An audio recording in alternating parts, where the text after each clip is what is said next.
All right, welcome back to the Pelted podcast. Today we are talking to Logan Grubb and Braden Conklin about how not to drive and not to act dumb, and especially not to listen to Braden Conklin. So, Logan Grubb, why did you take off on the dirt road that way? No reason at all. Because Jesse made a joke. No reason at all. Braden, why do you think they took off? All right, next question.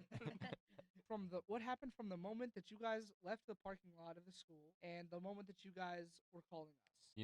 We turned onto the dirt road, and Braden Conklin yelled, "Whip it!" So, that's what I did, and we ended up rolling the truck. And then I think I lost consciousness, and then I had to roll up my window to crawl out. You think you lost consciousness? I indeed. All right. The moral of the story is that you guys just kind of went down the dirt road. He whipped his truck into the field. It didn't feel like it rolled sideways. It kind of went like at an angle. It went towards the front passenger side.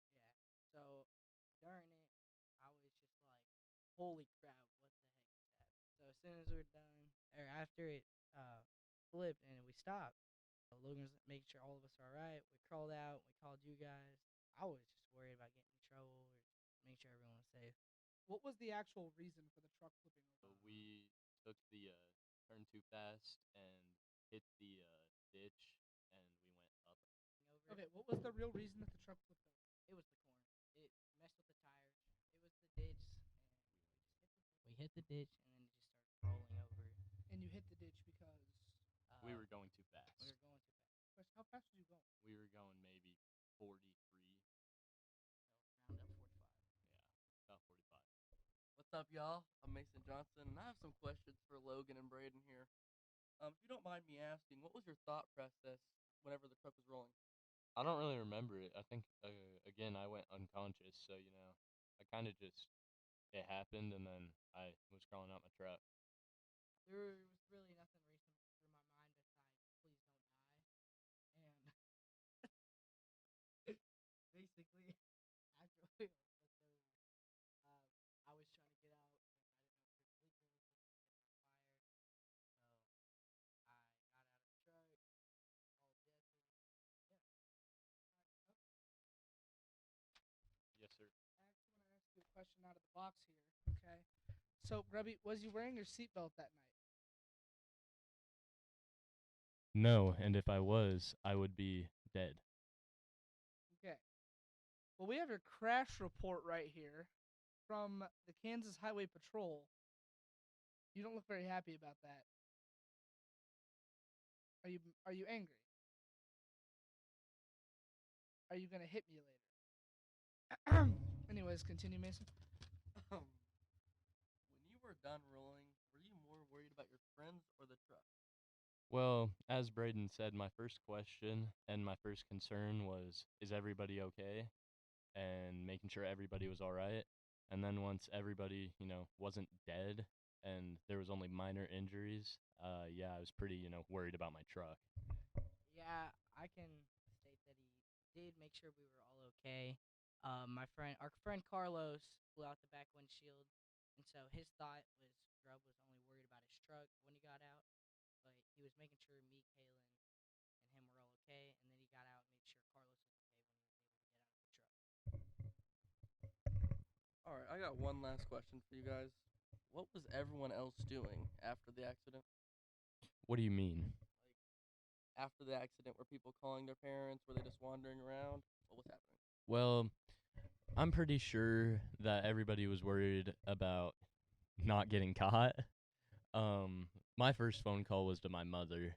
I'm not sure who called the police. I think it might have been Kasky, but I'm not sure. So, my recollection, and I wasn't exactly involved in the crash, but from my recollection, what happened was I told you guys that joke.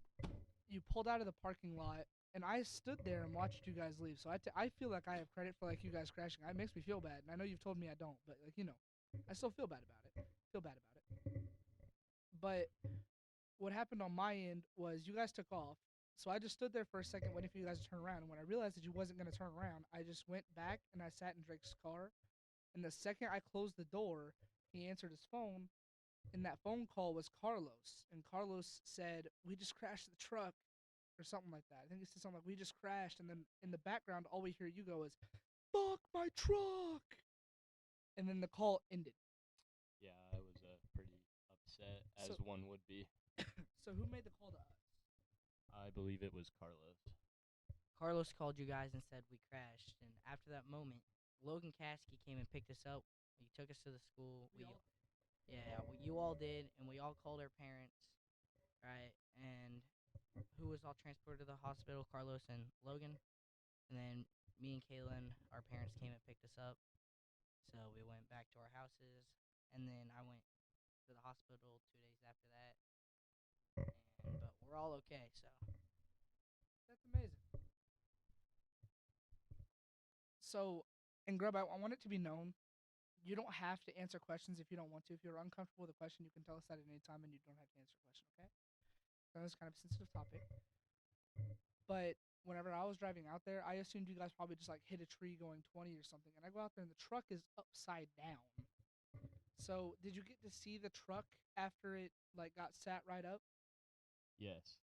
And what was your thought process? What was your like reaction to that? A lot. I can't really describe it. What a lot of emotion them, was you feeling? a lot. Every emotion. A lot of anger and sadness and Disgust and all of also probably laughter as well. it. No. No laughter? No. his emotion process was no more driving to school. All right. You saw, whenever you saw the cop, because I was still outside at this time. Whenever you saw the cop with lights and sirens on, pulling down the gravel road, turning down California Street, was that? Did you think that? When you saw the cop pull down California Street, was your instant thought process that somebody told him, or do you think he was just a passerby that saw the incident? Somebody definitely told him. So who do you think that was? Could have been anyone. Because I know that whenever me, Kasky, and Drake all rode out there to get you guys, nobody was called, and we actually took a picture, which I'll show. I can't really show it on screen, can I? We actually took a picture. So you was kind of like laughing and smiling about that photo. So like, what was the thought process? Do you not want to talk about the photo? Okay. We'll cut that out then.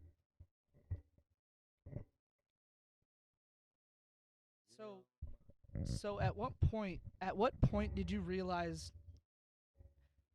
At what point did you realize that Carlos had actually flown out of the back window instead of getting out? As I noticed it after I crawled out of my window and I saw him laying down out there. I mean, I didn't realize he flew out the back window. I just figured he got out before everybody else.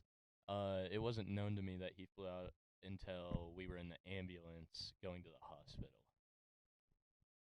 I knew right after we crashed because basically we were flipped upside down. I looked out the window and I seen him laying over by the road.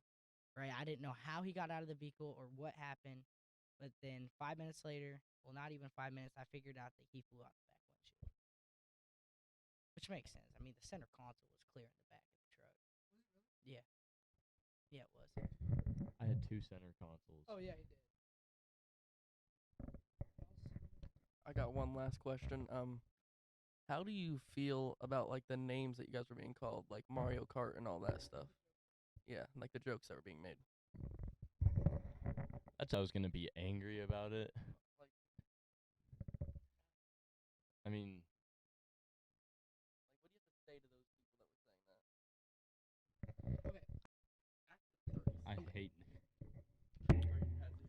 So Grub, as the driver, is there any like statements or things that you would like to say to the people affected or the people inside of the car that has not been said already to them? Live life to the fullest because you never know when it could end. I had fun. All right. Thank you guys very much. And our next interview will be with Tiffany Burgett from the middle school over at SFT. So we'll see you guys in that one.